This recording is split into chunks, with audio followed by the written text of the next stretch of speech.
Hello everyone, this is Kona, and thank you for tuning in for another TF2 commentary. Now I hope everyone is enjoying the 4th annual Scream Fortress event. It's been a lot of fun, but with the fun sometimes comes issues that maybe we didn't see, and I kind of wanted to talk about those in this video. Now first off, I want to congratulate Valve for pulling off something that I did not think was actually possible. They've managed to make a game mode where in order to, quote, win, you have to work together as a team. And I'm not talking about a small team like MVM. I'm talking about if you want to beat this guy, the Magician. I think his name is I'm going to call him the Magician because I can't pronounce that name. If you want to beat him, you have to pretty much get everyone, and I mean everyone, all 24 people on a server to work together, and that is very tough. Now luckily we were able to get very cooperative people on the Choshlandia server to work together and actually not kill each other. This is actually what it was like. Basically we swapped turns taking the points so that we could, I guess you can call that roll the dice or whatever, do the little slot machine thing to get those special abilities. And once the Magician actually came out, then we actually started working together as a team, all 24 of us.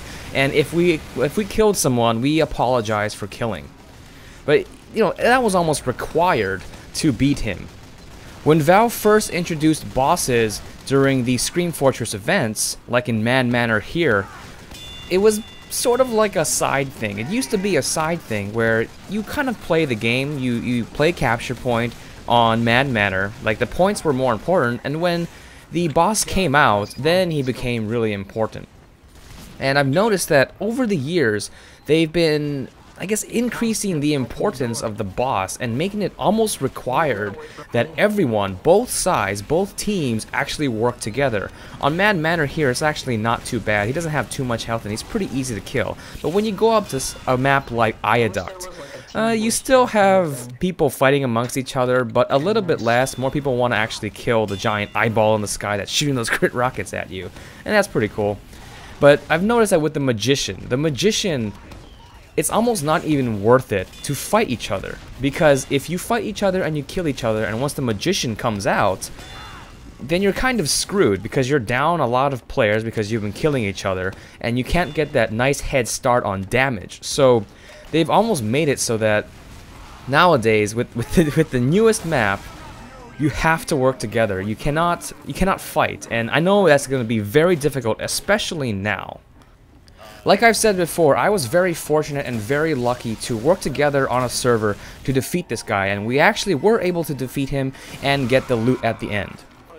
By the way, this idea of having gifts spawn only for you and you have to go get them, I think sort of solves the problem of oversaturation of scouts on every single map. The only map that you see a lot of scouts on is still Iaduct, and I think it's because it, does decent damage, but also it's a race to get through the portal and go through the underworld, and I think scout is really good for that, which is why you see a huge oversaturation on that map particularly. But on other ones like Mad Manor like this, and on the Ghost Fort, I think it's called, the newest one on Lakeside. On those maps, you don't see too many scouts because I think people realize, like, hey, it's not worth it. We'd rather have, like, the damage output or classes that we want to play so that we can actually kill the boss or something like that. Now, back to the topic of working together and defeating the Magician. There are a bunch of strategies out there. I think part of the strategy is the right class. You can't, like I said, you can't, have too many scouts, because I think people are learning that scout is not all that great. It's about damage output, and that Magician has a hell of a lot of health, probably the most out of any other Scream Fortress boss. So it's all about damage output, which is why you see a lot of huntsmen, heavies, pyros, direct hit soldiers, that kind of stuff that deals a lot of damage. But it's about trying to time your, when you become the bomb, when you have that bomb over your head like this, it's about trying to get to him and stun him so that the rest of your teammates can actually take him out. There are a bunch of strategies like that, but I kind of wanted to talk about the unfortunate thing that happened only a day after this came out. Now, when no one had the hat, everyone was trying to kill the Magician to get the hat, so you had this great sense of teamwork. But once people started getting the hat, they started going on these servers and trolling. And I got to go on these servers a day after this came out. This was Saturday. It came out Friday night, and I went on there Saturday and tried to beat it again just for fun, even though I already had the hat. And the servers that I went to were nowhere near as organized as the very first night of this. There were a lot of trolls on these servers who apparently already got these hats and thought, oh well, I don't have to worry about this. I can just go on these servers and kill all these people and ruin everyone's fun. Because this boss has so much health and he plays hide and seek and stuff, some really weird stuff, he is the most difficult boss to beat, and you probably need everyone on the server helping out trying to kill this guy. And if you have, let's say, a spy or a pyro who's running around and killing people, you guys are losing players and you won't be able to kill this guy. So you basically, all it takes is one person to ruin it for everyone. And it's very unfortunate that the people who feel like, oh, they already got their loot and they don't need to help out, they can ruin it for everyone else. I feel just horrible about that, because there are people out there who really want to beat this guy. They really want to beat this guy and get the hat, and it's an achievement as well. And it's a team effort kind of thing, and if you have someone ruining that, it makes TF2 not fun to play. And I really hope that, you know, they'll stick with TF2, because sometimes these events, they don't bring out the best in people.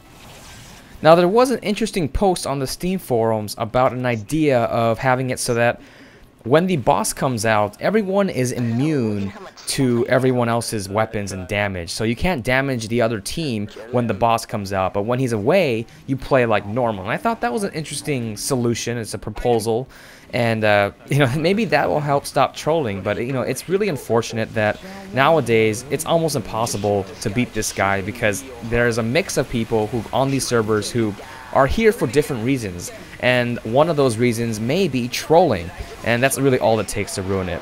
You finally beat him, yes! Took forever. This must have been our like 10th try or something like that. And there we go, on to Loot Island. And of course, I'm not going to kill anyone here. I don't really kill people when they're trying to get their loot, because everyone's just trying to get there and get their reward, so I let them go.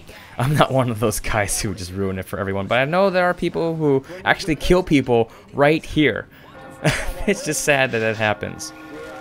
Now, there are other things that I haven't discussed, like MVM and the voodoo stuff, but what I want to know is, instead of asking what you guys like about this update, what I want to know is, what is the one thing that you hate the most about this update?